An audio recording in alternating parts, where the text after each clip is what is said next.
Good morning, students. I am Nita Sharma from Leal Public School, Bikaner, your Hindi teacher. बेटा आज हम कक्षा 8वीं हिंदी व्याकरण में पाठ 14 पद विचार यानी संज्ञा को पढ़ेंगे। संज्ञा क्या होती है? सबसे पहले तो हम ये जानेंगे कि संज्ञा होती क्या है। देखिए, किसी व्यक्ति, वस्तु, जाति, स्थान या भाव के नाम को हम क्या कहते हैं? संज्ञा कहते हैं।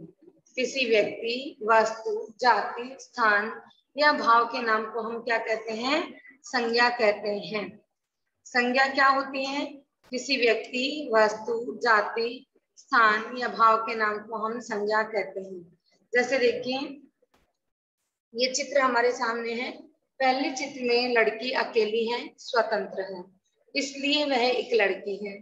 दूसरे चित्र में वह परिवार का अंग है, इसलिए वो क्या है? बेटी है। वह माता पिता और भाई के साथ संबंधों में बंध गई है, इसलिए वो क्या बन गई है?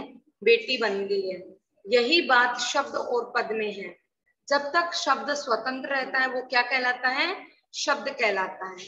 लेकिन जैसे ही शब्द है वो वाक्य में कर्ता, कर्म और क्रिया के साथ उसका संबंध बन जाता है तो वह शब्द नहीं रहता, वो क्या बन जाता है? पद बन जाता है। ये पिछली क्लास में भी हमने ये बात पढ़ी थी कि जब शब्द है वो वाक्य में प्रयुक्त हो जाता है, वाक्य में क्या हो जाता है? संबंध बन जाता है उसका। किससे? संज्ञा से, सर्वनाम से और क्रिया से। जब उसका संबंध स्थापित हो जाता है तो शब्द क्या बन जाता है? पद बन जाता है।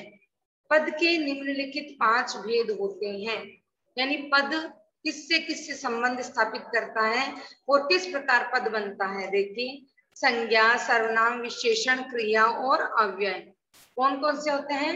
संज्ञा, सर्वनाम, विशेषण, क्रिया और अव्यय। संज्ञा यानी कि नाउन। संज्ञा का शाब्दिक अर्थ है सम प्लस ज्ञा। सम यानी सम्यक, ज्ञा यानी ज्ञान कराने वाला। दूसरे शब्दों में नाम को संज्ञा कहते हैं। दूसरे शब्दों में नाम को क्या कहते हैं? संज्ञा कहते हैं।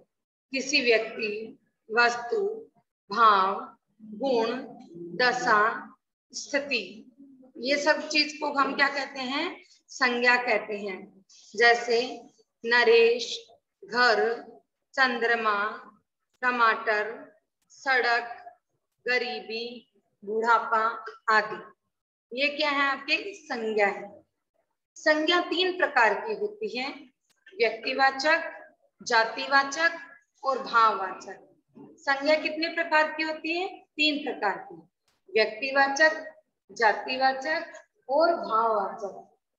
देखिए, सर्वप्रथम व्यक्तिवाचक संज्ञा। जो शब्द या पद किसी विशेष व्यक्ति, किसी विशेष वस्तु और विशेष स्थान का पता बताते हैं। विशेष शब्द ध्यान में रखना। व्यक्तिवाचक में क्या होगा?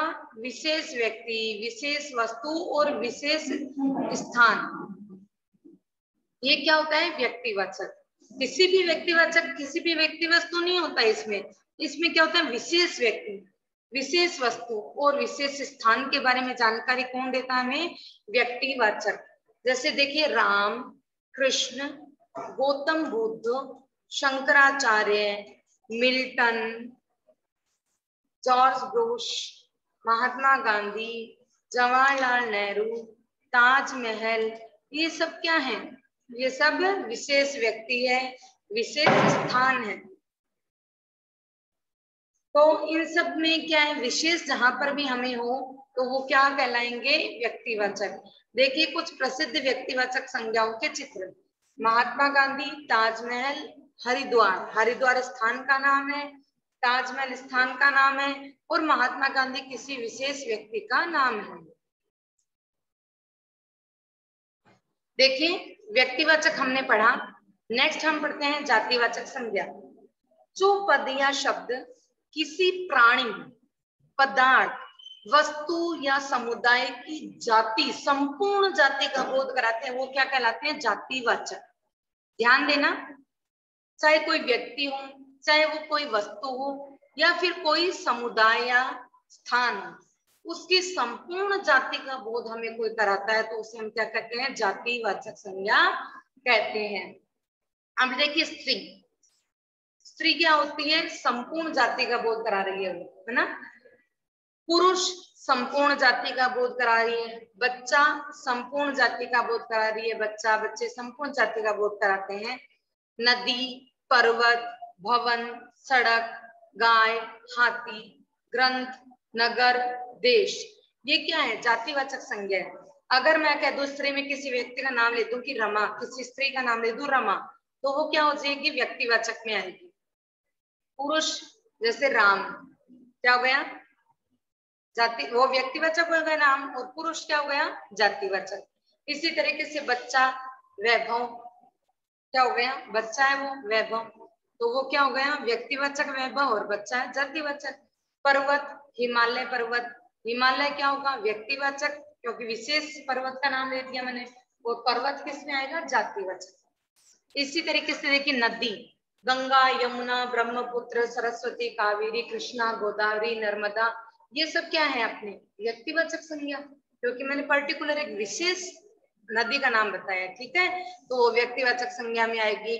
और मैं सिर्फ बोल दूं नदी या नदियां, तो वो किस में आएगी? जातिवाचक संज्ञा में। ठीक है, सभी को समझ में आया? नेक्स्ट देखिए भाववाचक संज्ञा। जो शब्द अथवा पद किसी भाव, दशा, स्थिति, स्वभाव, गुण या विशेषता को प्रकट करता है, वो भाववाचक संज्ञा होती है।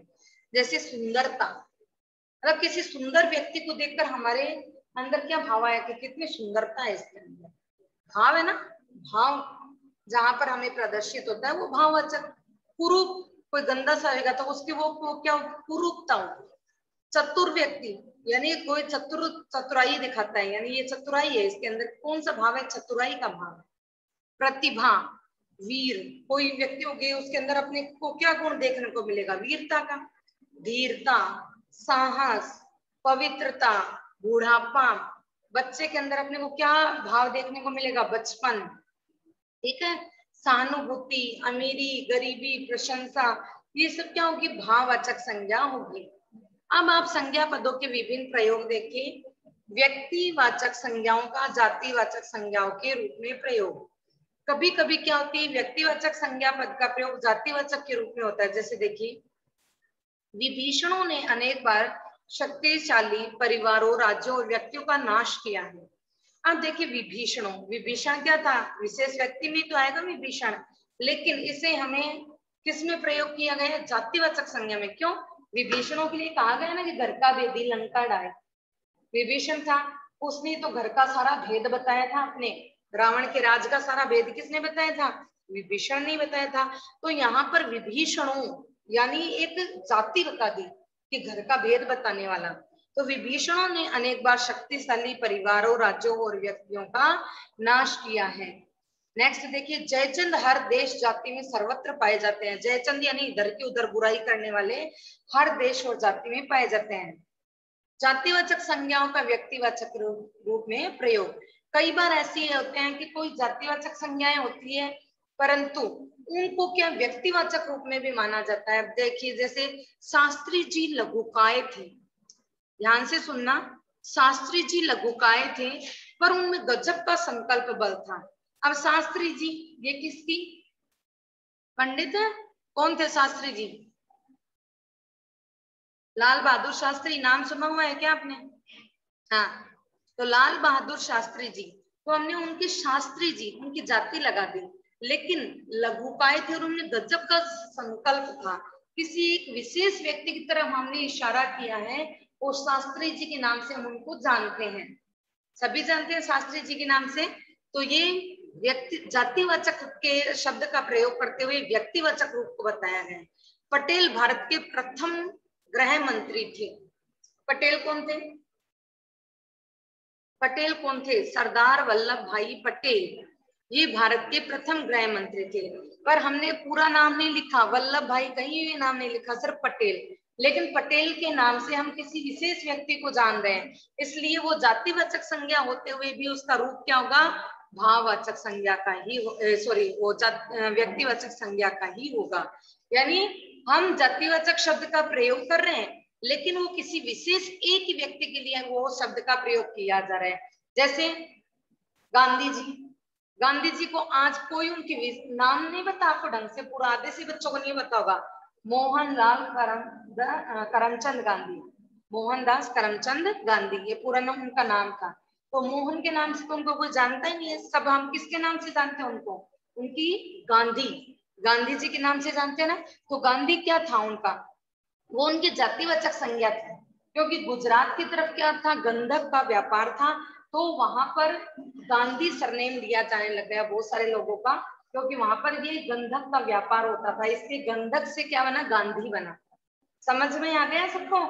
तो गांधी जी कोई उनका नाम नहीं था, वो उनका क्या था, सरनेम था। वो जाति के नाम से किसी विशेष व्यक्ति को हम जानते हैं। तो ये जातिवाचक संज्ञाओं से भी हमने क्या बनाई, भाववाचक संज्ञाएं। जैसे राष्ट्र से बना राष्ट्रीयता, स्त्री, स्त्री के अंदर जो गुण होंगे वो स्त्रीत्व है, माँ के अंदर जो गुण होंगे वो मातृत्व है, भाई, भाइयों के अंदर जो प्रेम होगा, सौहार्द होगा, संबंध होगा, वो क्या होगा, भाईचारा। शत्रु, शत्रु के अंदर क्या होगी, शत्रुता का गुण होगा। इसी तरीके से देखिए लड़का, लड़का के अंदर क्या होगा, लड़कपन। लड़का यानी लड़का छोटी उम्र में होता है तो उसके अंदर क्या होता है, गुण लड़कपन के।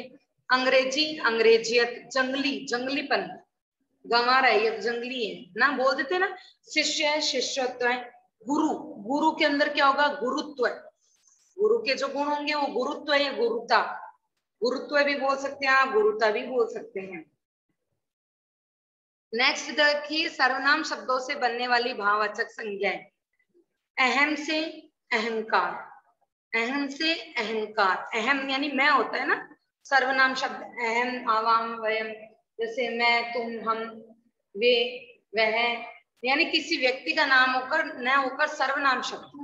अहम से अहंकार, निज, निज यानी स्वयं, निजत्व है, निजता, जैसे अपने निजवाचक सर्वनाम बोलते हैं ना, निज यानी खुद, तो निज से निजत्व है। अपना से अपनापन, मम से ममता या ममत्व है, स्व से स्वत्व। विशेषण से बनने वाले शब्द, अब विशेषण आपको पता ही है, जो शब्द संज्ञा और सर्वनाम की विशेषता बताते हैं वो शब्द क्या कहलाते हैं, विशेषण कहलाते हैं। तो देखिए सुंदर, सुंदर शब्द क्या है, गुण बताने वाला। सुंदर से क्या शब्द बना, सुंदरता। भला, ये तो भला इंसान है, भला से क्या बना, भलाई, उसका क्या गुण दिखा हमें, भलाई करने वाला गुण दिखा।